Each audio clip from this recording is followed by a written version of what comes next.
성경에 등장하는 많은 인물들 중에 가장 극적인 변화, 가장 놀라운 인격적인 변화를 가진 사람을 꼽는다면 아마 사울이 바울된 모습이 아닐까 생각합니다. 사울이 바울되고 난 다음 초대교회, 특별히 로마에 흩어져 있는 그 고난과 두려움에 사로잡힌 성도들을 향해 사도 바울은 자신의 내적인 고백같이 이렇게 외치고 있습니다. 로마서 8장 5절부터 있는 말씀입니다. 육신을 따르는 자는 육신의 일을, 영을 따르는 자는 영의 일을 생각하나니 육신의 생각은 사망이요 영의 생각은 생명과 평안이라. 육신의 생각은 하나님과 원수가 되나니 이는 하나님의 법에 굴복하지 아니할 뿐 아니라 할 수도 없음이라. 육신에 있는 자들은 하나님을 기쁘시게 할 수 없느니라 라고 단언하고 있습니다. 세상 사람 바라보는 나가 아니라 하나님이 바라보는 나, 아니 영적으로 나의 모습은 어떤 모습인가? 이 아침에 한번 냉정하게 여러분 자신을 한번 살펴보시기를 바랍니다. 육에 속한 모습인가? 영에 속한 모습인가? 부정적인 모습으로 살아가고 있는가? 긍정적인 모습으로 살아가고 있는가? 오늘 본문의 예수 그리스도께서는 제자들을 바라보면서 말합니다. 곧 내가 붙들리게 되고 그리고 고난을 당하고 십자가에 달려 죽게 된다. 그러나 사흘 만에 부활하게 될 것을 피로써 제자들에게 증거하셨습니다. 아마 주님의 마음을 헤아려 보면 그 같은 시간 동안 기적과 은혜와 갖가지 하나님의 신비한 복음의 비밀을 경험한 제자들, 이때쯤 주님이 이 온 인류의 죄를 대속하기 위해 십자가를 지시고 당신이 죽어야 우리가 살고 또한 우리의 영원한 생명을 보증하기 위해 부활의 첫 열매가 되시기 위해 부활하실 이 귀중한 말씀을 선포했는데 안타깝게도 예수 그리스도의 마음을 헤아리지 못한, 아니 여전히 주님을 따르면서 육신 속에 거하고 있는 베드로는 그 자리를 박차고 일어나서 예수님을 향해 소리칩니다. 예수님, 할 수 없습니다. 안 됩니다. 그렇게 해서는 아니 됩니다. 라고 외칩니다. 제자들이 거의 3년 동안 예수님을 따라다녔으나 놀랍게도 그들의 생각은 여전히 땅의 것, 육신의 것, 세상의 것, 인간적인 생각으로 가득 차 있었습니다. 심지어는 야고보와 요한이 오른편, 왼편을 요청할 때 베드로는 그 마음이 얼마나 불편했던지, 그런데 그들이 기대했던 예루살렘의 왕으로 로마 군대를 다 쳐부수고 땅의 자유를, 그리고 그들에게 엄청난 특권을 부여할 줄 알았는데 힘없이 체포당하고 고난당한 예수님 곁에 제자들 하나 둘 떠나가기 시작하는 모습들을 성경은 고스란히 우리에게 보여주고 있습니다. 오늘 저는 이 말씀을 묵상하면서 하나님이 그래도 이 민족을 사랑해서 곳곳에 제단을 세우시고 오늘도 이 아침에 수많은 군중들이 예배 중에 있을 텐데 여러분의 모습은 제자들의 모습 속에 변화되어가는 그 과정 속에 여러분은 어느 시점에 주님과 동행하고 있는지 한번 살펴보시길 바랍니다. 무슨 말을 하든지 귀에 들리지 않고 무슨 일을 행하든지 그들은 감동받지 않고 여전히 주님 곁에서 육신의 생각, 땅의 것의 방법을 가지고 주님의 마음을 안타깝게 하는 어린아이 같은 믿음에서 속히 박차고 일어나 예수 부활 내 부활의 신앙을 갖고 육에 속한 자가 아니라 성령에 속한 자로 하나님의 때를 묵묵히 이루어가는 영적 사명자의 자리에 설 수 있기를 주의 이름으로 간절히 축원합니다. 예수 그리스도께서 마지막 때가 되면 나타날 여러 가지 현상들을 증거하면서 특별히 영적 현상들 가운데 마태복음 25장 31절 이하의 이런 비유의 말씀을 허락하셨습니다. 인자가 자기 영광으로 모든 천사와 함께 올 때 자기 영광의 보좌에 앉으리니 모든 민족을 그 앞에 모으고 각각 구분하기를, 목자가 양과 염소를 구분하는 것 같이 하여 양은 그 오른편에 염소는 그 왼편에 두리라. 그때 임금이 그 오른편에 있는 자들에게 이르되 내 아버지께 복을 받을 자들이여 나와 창세로부터 너희를 위하여 예비된 나라를 상속받으라. 내가 줄일 때 너희가 먹을 것을 주었고 목마를 때 마시게 하였고 나그네 되었을 때 영접하였고 헐벗을 때 옷을 입혔고 병들었을 때 돌아보았고 옥에 갇혔을 때 와서 보았느니라. 이에 의인들이 대답하여 이르되 주여 우리가 어느 때 주께서 줄이신 것을 보고 음식을 대접하였으며 목마르신 것을 보고 마시게 하였나이까? 어느 때 나그네 되신 것을 보고 영접하였으며 헐벗으신 것을 보고 옷 입혔나이까? 어느 때 병드신 것이나 옥에 갇히신 것을 보고 가서 배웠나이까 하리니 임금이 대답하여 이르시되 내가 진실로 너희에게 이르노니 너희가 여기 내 형제 중에 지극히 작은 자 하나에게 한 것이 곧 내게 한 것이니라 하시고 이어서 또 왼편에 있는 자들에게 이르시되 저주를 받은 자들아 나를 떠나 마귀와 그 사자들을 위하여 예비된 영원한 불에 들어가라. 내가 줄일 때 너희는 먹을 것을 주지 아니하였고 목마를 때 마시게 하지 아니하였고 나그네 되었을 때 영접하지 아니하였고 헐벗을 때 옷을 입히지 아니하였고 병들었을 때와 옥에 갇혔을 때 돌보지 아니하였느니라 하시니 그들도 대답하여 이르되 주여 우리가 어느 때 주께서 줄이신 것이나 목마른 것이나 나그네 되신 것이나 헐벗은 것이나 병드신 것이나 옥에 갇힌 것을 보고 공양하지 아니하더이까? 이에 임금이 대답하여 이르되 내가 진실로 너희에게 이르노니 이 지극히 작은 자 하나에게 하지 아니한 것이 곧 내게 하지 아니한 것이니라 하시리니 그들은 영벌에 의인들은 영생에 들어가리라 하시니라. 누가 오른편이며 누가 왼편입니까? 우리는 정치 노선 오른쪽 왼쪽은 잘 살피면서 어느 날 예수 그리스도의 은혜로 살아가면서도 내가 과연 영적으로 오른편에 있는 자인가 왼편에 있는 자인가 구별 없이 살아가고 있지는 않는지 여러분 영적인 모습, 내적 모습을 한번 점검해 보시기 바랍니다. 예수님은 말씀하셨어요. 혹이 우리가 길을 잃고 헤맬까 봐 좁은 길로 가라. 그 길은 분명히 협착하다. 사람도 많지 않다. 그러나 힘들겠지만 그 길의 끝은 하나님의 나라 천국과 이어져 있다. 그러면서 또다시 길을 잃어버릴까 봐 넓은 길을 조심해라. 그거는 길이 넓다. 찾는 사람도 많다. 편하고 쉽고 때로는 부담 없이 갈 수 있는 길일 것이다. 그런데 그 길의 끝은 지옥과 연결되어 있다고 말씀하셨습니다.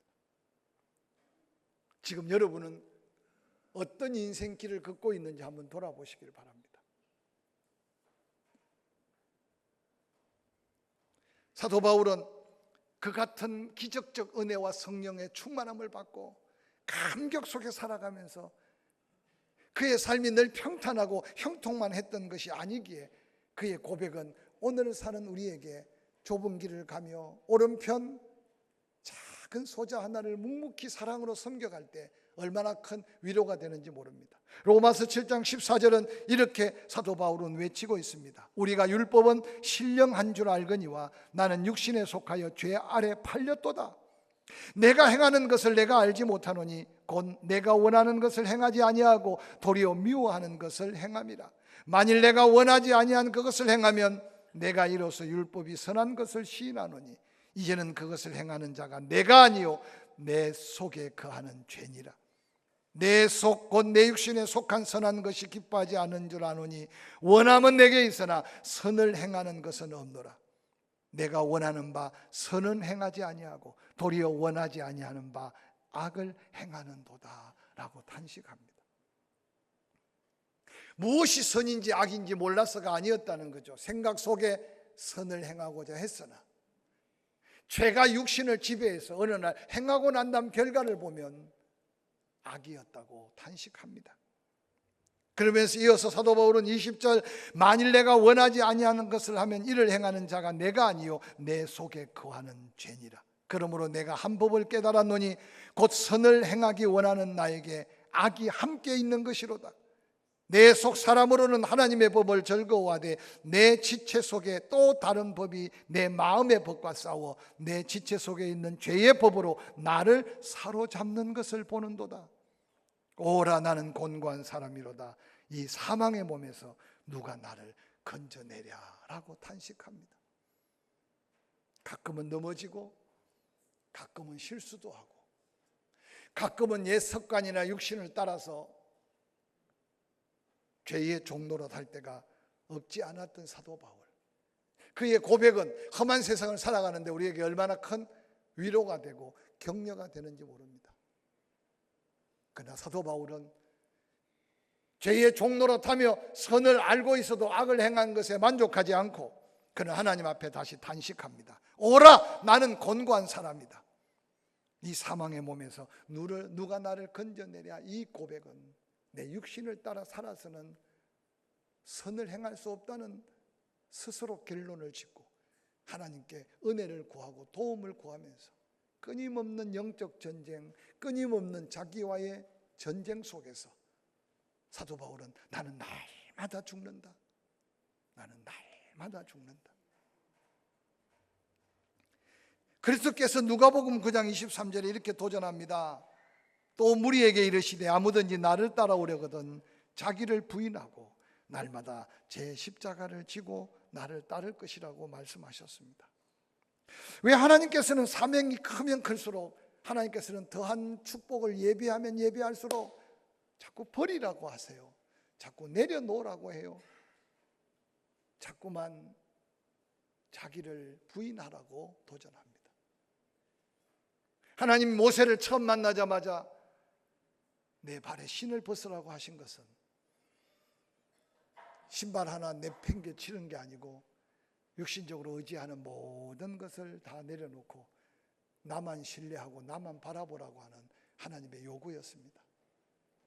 나라가 영적으로 어두움에 매일 때 하나님은 성전에서 기도하던 이스라엘을 만나서 입이라고 다 말하고 혀라고 다 말하는 게 아니라 이제는 너는 내가 주는 말을 내 입에 담고 백성들을 선포해서 죄는 회개시키고 절망한 사람들에게는 메시아적 소망을 선포하라고 제단에 숯불을 가지고 이사야의 입술을 지져 놓으신 하나님을 기억하시기 바랍니다.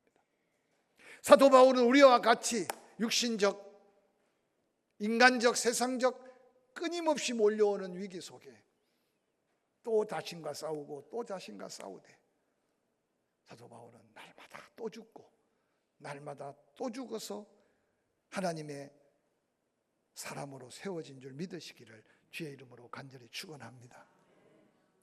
이 한 주간을 살아가면서 받은 은혜를 기억하고 아직도 호흡하고 아직도 주 앞에 감당할 사명이 있다면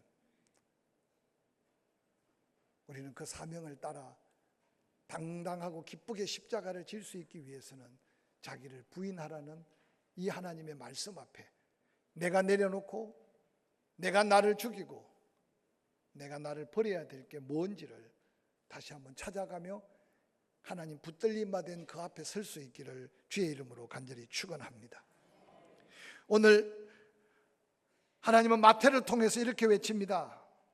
16장 22절 1절 이때로부터 예수 그리스도께서 자기가 예루살렘에 올라가 장로들과 대제사장들과 서기관들에게 많은 고난을 받고 죽임을 당하고 제3일에 살아나야 할 것을 제자들에게 피로소 말씀하셨습니다. 예수님의 이 무겁고 예수님의 이 엄중한 말씀이 제자들에게는 어떻게 들렸을까요? 그 가운데 베드로는 22절에 이렇게 말합니다. 베드로가 예수를 붙들고 항변하여 이르되 주여 그리 마옵소서 이 일이 결코 주께 미치지 아니하리이다. 오늘 베드로에게 듣고 싶은 말은 그 말이 아니었을 겁니다. 아니 베드로가 입으로 고백해야 될 말은 오늘 이 말이 아니었다는 사실을 한번 기억해 보시기 바랍니다. 예수를 붙들고 항변하여 한 말을 간단하게 말하면 그래서는 안 됩니다. 그건 안 될 일입니다, 주님 라고 외치고 있는 베드로의 말. 놀랍게도 이 말은 예수 그리스도께서 기대하는 말이 아니고, 아니, 사명이 메어진 베드로의 입에 외쳐야 될 말이 아니었다는 사실을 성경은 우리에게 증거해 주고 있습니다. 그때 베드로를 바라보면서 예수님이 말씀합니다. 마태복음 16장 23절에도 사탄아 내 뒤로 물러가라. 너는 나를 넘어지게 하는 자로다. 내가 하나님의 일을 생각지 아니하고 도리어 사람의 일을 생각하는도다. 변화되지 않는 베드로의 가슴 속에 여전히 땅의 것, 세상 것, 물질의 가치관으로 바라보고 있는 베드로를 향해 우리 주님은 안타깝게도 사탄아, 베드로의 생각을 지배하고 있는 게, 베드로의 육신의 그 가치관이 다 사탄의 지배 속에 있다는 사실을 예수님은 선포하면서 베드로를 향해 책망하고 있는 음성을 한번 들어보시길 바랍니다. 너는 나를 넘어지게 하는 소리다. 내가 하나님의 일을 생각지 않고 사람의 가치관, 사람의 생각으로 말하고 살고 있지 않느냐고 책망하고 있습니다. 저는 이 말씀을 준비하면서 제 자신도 마찬가지고, 오늘 한국 교회 안에 아직도 베드로처럼 성령 받지 못하고 거듭나지 못하고 하나님의 사명의 십자가를 기쁨으로 붙들지 못하는 모든 사람들에게 다시 한번 선포하는 하나님 말씀이 아닐까 생각해 봅니다. 그러고는 주눅 들어있는 제자들에게 다시 주님께서는 권면하십니다. 마태복음 16장 24절. 이에 예수께서 제자들에게 이르시되 누구든지 나를 따라오려거든 자기를 부인하고 자기 십자가를 지고 나를 따를 것이라고 말씀합니다. 믿음으로 구원받아 예수 그리스도의 크든 작든 사명으로 예수의 제자로서의 성공적인 삶을 사는 비결은 자기 부인에 있다는 사실을 힘주어서 주님은 말씀하셨습니다. 그럼 우리는 어떻게 자기를 부인하며 살 수 있을까요? 오늘 예수님 말씀하신 그 말씀 속에 베드로는 똑같이 그 말씀을 들었는데도 그 말씀의 의미, 그 말씀의 뜻을 헤아리지 못했습니다. 제가 가끔 이야기하지만 이 귀가 복돼야 돼요.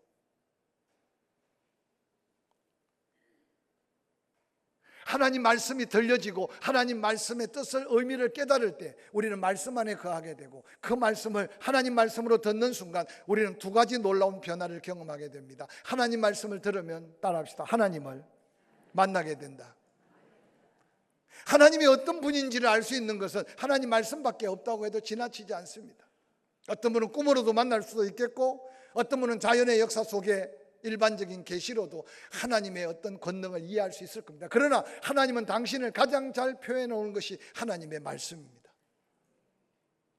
그런데 여러분 어떠세요? 지난주 설교한 게 제목이라도 기억나는 게 있나요?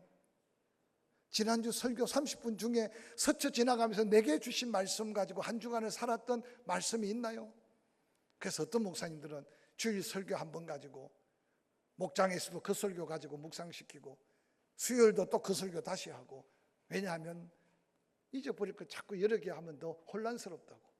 근데 여러분 조심스러운 말인데 길짝밭에 떨어진 씨를 기억하시기 바랍니다.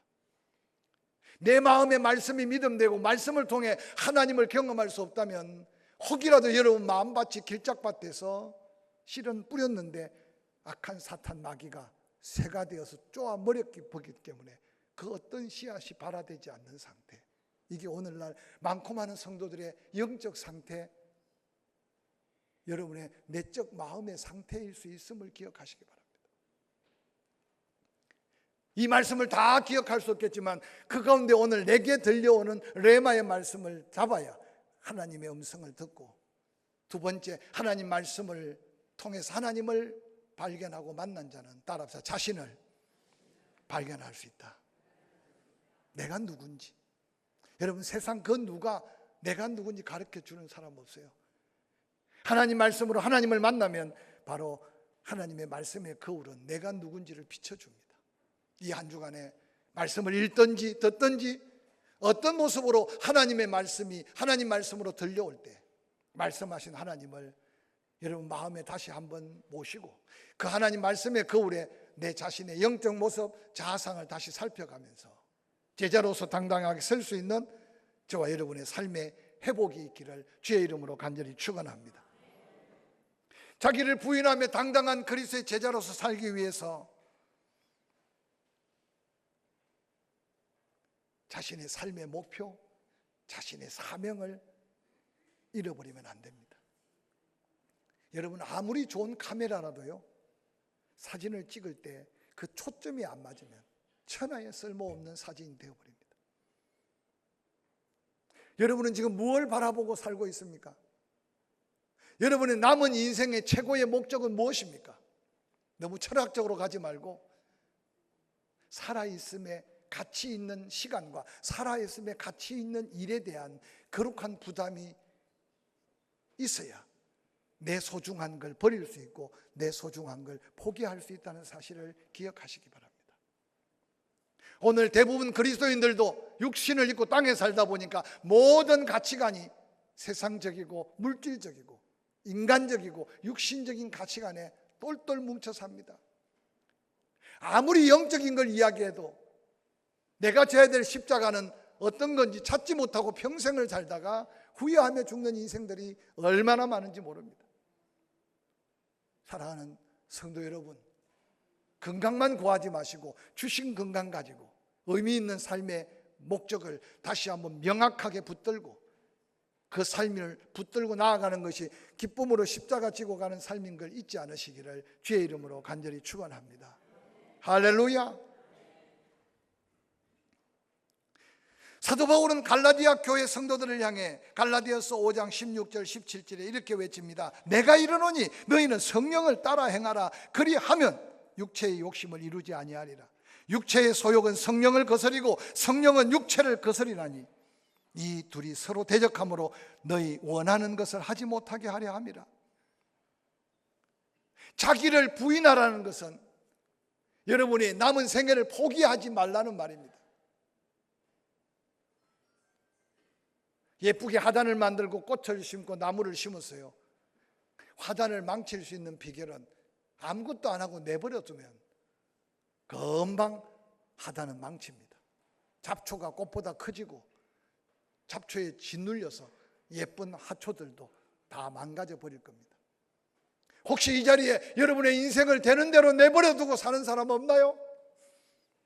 이렇게 하루 이틀 지나다 보면 뭔가 되겠지 라고 시간 허비하며 사는 분 없나요? 하나님이 건강 주셨는데 그 건강함에 매여서 여러분의 삶을 다 거기에 투자하고 사는 분은 없나요? 왼편과 오른편에 있는 사람들 복잡하게 이야기하지 아니하고 하지 않은 사람들은 왼편에, 그것을 행한 사람은 오른편에. 얼마나 간단한지 모릅니다. 여러분의 삶의 우선순위에 내 것을 내려놓고 하나님의 거룩한 목적과 사명이 나의 삶의 목적이 될 때 우리는 그냥 버려둘 수가 없는 거예요. 내 육체 하고 싶은 대로, 내 편한 대로, 내가 원하는 대로 여러분의 인생을 그냥 던져놓지 마시기를 주의 이름으로 간절히 축원합니다. 축원합니다. 아무것도 할 수 없는 사람이 가장 비참한 사람일 수 있음을 기억하시고, 뭔가 하기 위해서 힘을 구하고, 뭔가 하기 위해서 물질을 구하고, 뭔가 하기 위해서 은사를 구하고, 할렐루야, 뭔가 하기 위해서 나의 소중한 걸 내려놓고 나의 소중한 걸 포기할 수 있는, 그때 십자가가 눈에 보이고 그때 잡은 줄로 여기지 않고 뒤에 있는 건 다 잊어버리고 앞에 있는 표대를 향해 달려간다는 사도 바울의 인생 승리의 비결을 우리의 찬양 속에, 우리의 기도 속에 담을 수 있게 될 줄로 확실히 믿습니다.